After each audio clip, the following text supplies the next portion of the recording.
মাশাআল্লাহ, সুবহানাল্লাহ। এই সেই তায়েব নগর। এই তায়েব নগরে কত স্মৃতি, কত কষ্ট, কত হাহাকার, কত কান্না এই তায়েব নগরে। আমার প্রিয় নবী হযরত মুহাম্মদ সাল্লাল্লাহু আলাইহি ওয়াসাল্লাম কত কষ্ট করেছেন এই তায়েব নগরে। এই তায়েব নগর থেকে আমার নবীকে কত পাথর মেরেছে কাফেরের দল। এই কাফেরের দল আমার নবীকে কত লাঞ্ছিত করেছেন, কত অসম্মানী করেছেন, কত মারধর করেছেন এই সেই তায়েব নগর।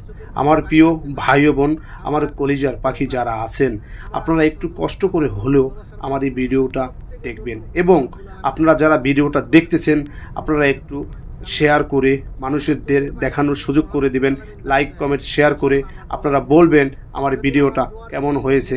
আমি কি আপনাদের মাঝে ভিডিওটা সুন্দর করে দেখাইতে পারছি কিনা আমি জানি না। আমি উমরা করার জন্য চলে যাচ্ছি। তায়েব নগরের ভিতরে মেকআপ মসজিদ আছে, সেই মেকআপ মসজিদে পরিবর্তন করার জন্য নিজেকে গোসল করতে হবে, পবিত্রতা অর্জন করতে হবে। পবিত্র হয়ে ওখান থেকে হেরামের কাপড়, সাদা কাপড়, কাফনের কাপড়টা আমার শরীরে আমি পরব। সাদা কাপড় পরে ওইখান থেকে আমি চলে যাব মক্কার উদ্দেশ্যে। তো এখন আপনাদেরকে এই ভিডিওটা দেখাচ্ছি। আপনারা দেখবেন ডানে বামে দোনো পাশে কি সুন্দর করে পাহাড় দাঁড়িয়ে আছে। এই জায়গাটা আসলে বুকটা ফেটে যায়, এই জায়গাটা আসলে হৃদয়ের ভিতরে কান্না শুরু করে। এই সেই জায়গাটা যেখানে আসলে বুকের পাঁজর ভেঙে যায়। আমার প্রিয় রাসূলকে, আমার কলিজার পাখি, আমার প্রিয় রাসূল হযরত মুহাম্মদ সাল্লাল্লাহু আলাইহি ওয়াসাল্লামকে কত না লাঞ্ছিত করেছে, কত না আঘাত করেছে, কত না অসম্মানী করেছে এই তায়েব নগরের কাফেরের দল। সেই জায়গা আজ এসেছি আপনাদের মাঝে দেখানোর চেষ্টা করতেছি। আমার প্রিয় ভাই ও বোন, আপনারা যারা যেখানে আছেন ভিডিওটা আপনারা দেখার সাথে যদি পারেন অন্যকে দেখার সুযোগ করে দেবেন। দেখেন এখান থেকে কত বড় বড় গাড়ি চলে যাচ্ছে। এই গাড়িগুলো কিন্তু অনেক বড়, এই গাড়িগুলো এখান থেকে যাচ্ছে। আর এই তায়েব নগর, আরে এই জায়গাটা আসলে হৃদয় মানে না, বুকটা ফেটে যায়, কথা বলতে কষ্ট হয়ে যায়।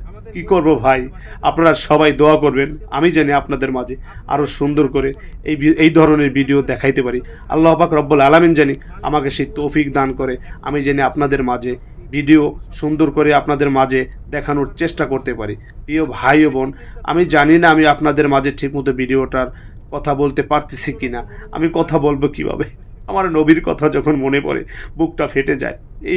এই সেই জায়গা, এই সেই তায়েব নগর যেখানে আমার নবীকে কত লাঞ্ছিত করেছে, কত কষ্ট দিয়েছে। ভাই আমি সৌদি আরবের প্রবাসী, আমি কথা বলতে পারতেছি না, বুকটা ফেটে যাচ্ছে, বুকটা ফেটে যাচ্ছে। ভাই আপনারা যদি সৌদি আরবে কখনো এসে থাকেন, এই জায়গাগুলো যখন আসবেন, এই জায়গাগুলো পাহাড়ের দিকে যখন তাকাবেন, এই জায়গা দিয়ে যখন চলে যাবেন, তখন দেখবেন বুকের মাঝে কীভাবে হাহাকার করে। আমার প্রিয় রসুল, আমরা মুসলিম যারা আছি, আমরা যারা আজকে মুসলিম, আমরা যারা মুসলমানের ঘরে জন্মিত, আমরা যারা মুসলমানের ঘরে জন্মাইছি, আমরা জানি আমাদের বুকে কত বড় ব্যথা, কত বড় পাহাড়, কত আঘাত আমাদের বুকে আমরা সহ্য করতে পারি।